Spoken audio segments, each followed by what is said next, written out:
Hi ladies, good to see you. I hope you're doing well. It's a nice day today. It's nice and sunny to enjoy the indoors, isn't it? Anyway, hopefully you have a little bit of a garden or you are in quarantine in a village somewhere and able to get out and enjoy the day. Okay, so we're going to do page 84 and 85 today. And the first thing I want you to think about is the question about being an expat or an immigrant. What is the difference? Is there a difference? What do you think? An expat and an immigrant. Now, a lot of people believe that they're interchangeable, that they are terms that one can easily use in change of for another. I would disagree a little bit. Technically, I believe the biggest definition to differentiate between the two is that an expat is living away from their home country, the same as an immigrant. However, an expat will be living away for a shorter period of time. An immigrant will be living away for a longer period of time, and therefore, there's the difference. Although there are people who will say that they don't really see it as much of a difference. Now, I myself have been in a situation of both, I believe, because I do think there is a difference. Um, Many of you know that I lived in Japan for 2 years. Okay, so when I was in Japan, I would never have considered and never did consider myself as an immigrant. I was definitely an expat. Um, I knew I wasn't going to be living there forever. And I also had many, many friends that were the same as me. And we formed an expat community, right? We would go to bars where there were a lot of foreign people like us. Um, we would tend to stay in our own little group, which in hindsight, looking back, wasn't the best thing we could have done to get the best out of that experience. But it was definitely something that we did, and I definitely felt like an expat. Here, living in Lugo, when I originally came, I definitely had that feeling of being an expat. Again, I thought I was going to be here for a short period of time, um, 2, 3 years. I think that was my idea. And in the end, well, that didn't happen, obviously.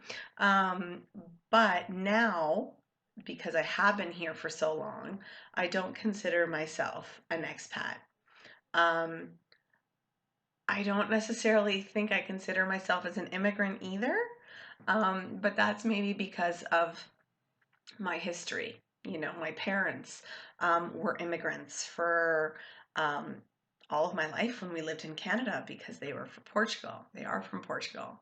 So, you know, my parents were immigrants. My parents were immigrants. I was not an immigrant. But, you know, who knows?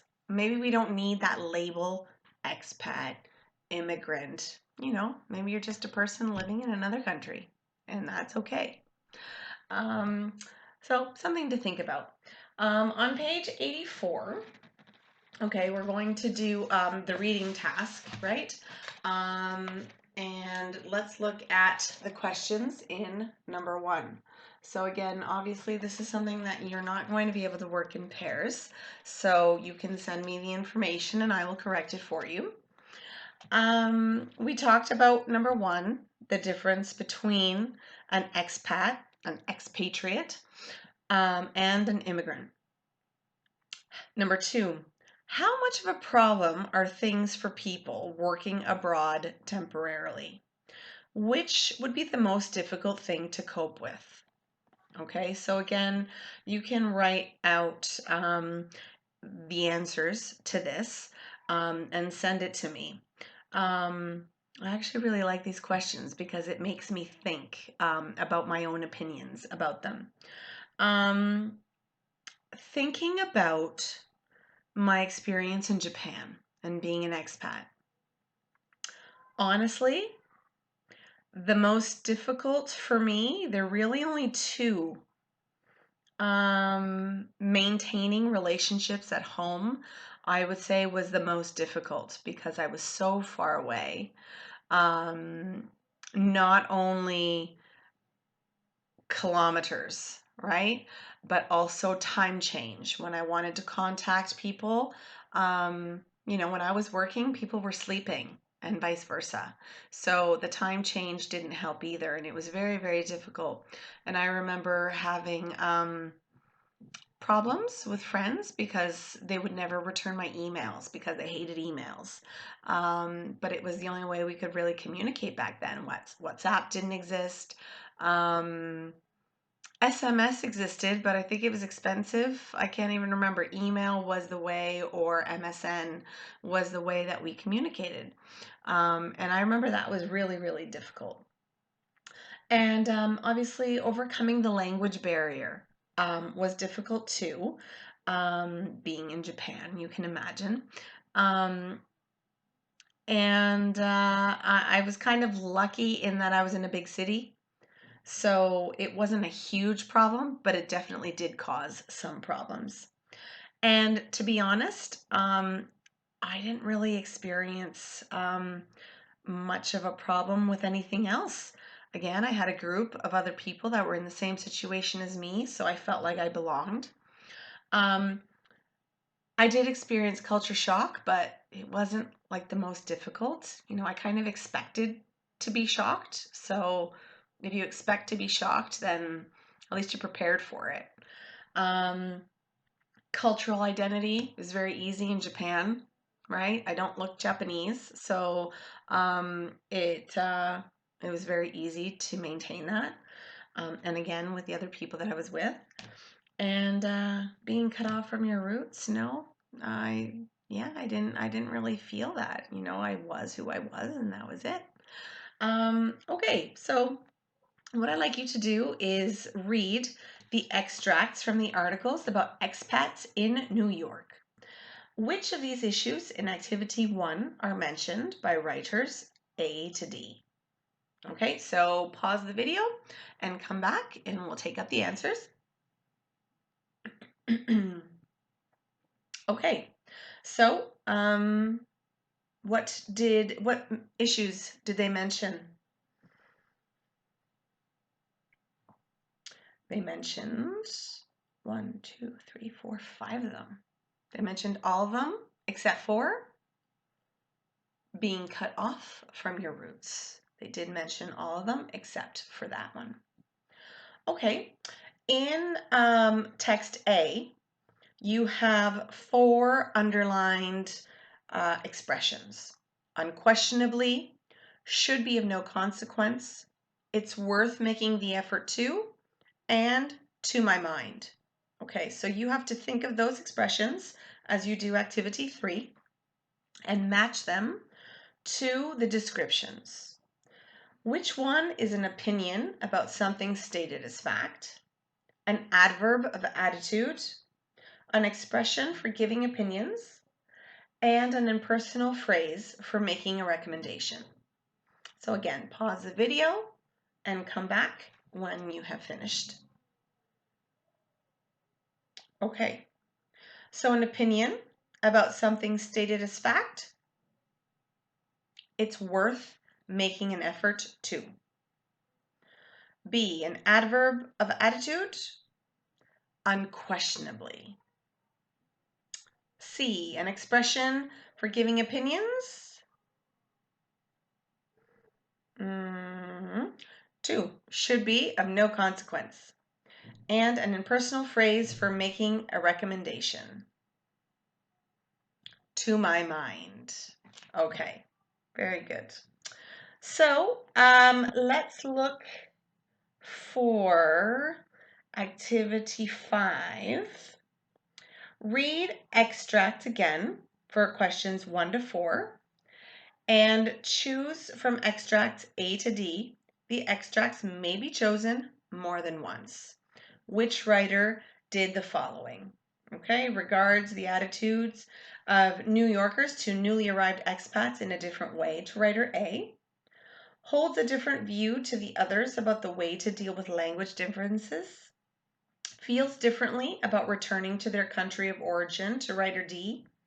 And 4, expresses a similar view to writer C about how some expats underestimate the challenges they will face.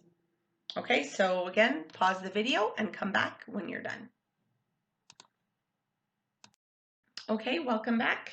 So, number 1 regards the attitude of New Yorkers to newly arrived expats differently than writer A. 1A. 2, holds a different view in dealing with language differences. B, 2B. Then 3, C, feels differently about returning to the country of origin. And 4, C, has a similar view to writer C about how they underestimate the challenges. Okay, very good. So, last couple of activities, right? Activity 6. Again, work in pairs. Find the highlighted words and phrases in the extracts and answer the question. So you have nurtured, a daunting prospect, liberating, and blend in. Okay, so find those and answer the questions. Okay, and again, you can send me your answers, okay, and I will correct them. And the same goes with number 7. How far do you agree with the statements from the extracts? Technology has made it possible to maintain ties with families and friends across oceans and time zones. Yeah, especially these days, right? Really important, not only across from different time zones, but we can use what we're living today as we're using a lot of technology. The best thing about leaving your old life behind is that you are free to reinvent yourself. How much do you agree? So, I tell you, going to Japan was fantastic for me in regards to number 2, but we'll talk about that another day. Okay, so write out your answers and then send them to me. Okay, so I hope you're well. Remember, next class, there's no, there will be no videos next week because it's Semana Santa. Okay, so there are resources that you can find on the English School Lugo webpage. There are some exam activities and things that you can also do if you want something to do next week. Okay? Until then, we'll talk to you soon. Happy Easter. Eat some chocolate. Do some exercise. Read. Have fun. Bye, guys. I miss you.